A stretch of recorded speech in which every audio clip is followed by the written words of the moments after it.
दे धडक बेधडक आपल्या परिसरातील ताज्या घडामोडी, घटना, समस्या, विविध क्षेत्रातील सर्वदूर बातम्या पाहण्यासाठी लोकशक्ती लाईव्ह न्यूज चॅनलला सबस्क्राईब करा आणि नोटिफिकेशन मिळवण्यासाठी बेल आयकॉनला प्रेस करा.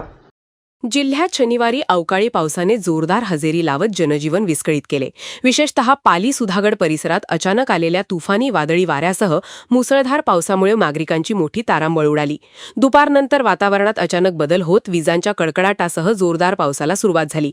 अचानक कोसळलेल्या पावसामुळे अनेक ठिकाणी रस्त्यांवर पाणी साचले असून वाहतुकीलाही फटका बसला.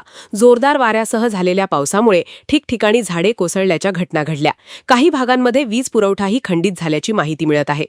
पाली शहरासह सुधागड तालुक्यातील ग्रामीण भागात पावसाचा जोर अधिक होता.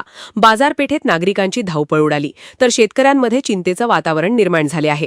अवकाळी पावसामुळे आंबा, काजू तसेच भाजीपाला पिकांचे नुकसान होण्याची शक्यता व्यक्त केली जात आहे. दरम्यान प्रशासनाकडून नागरिकांना सतर्क राहण्याचे आवाहन करण्यात आले असून कोसळलेली झाडे हटविण्याचे काम युद्धपातळीवर सुरू करण्यात आले आहे. हवामान खात्याने पुढील काही तासांतही काही भागात पावसाची शक्यता वर्तवली आहे. लोकशक्ती लाईव्हसाठी धम्मशील सावंत, सुधागड. अशाच सच्चाई दर्शवणाऱ्या बातम्या पाहण्यासाठी लोकशक्ती लाईव्ह न्यूज चॅनलला लाईक करा, शेअर करा आणि सबस्क्राईब करा.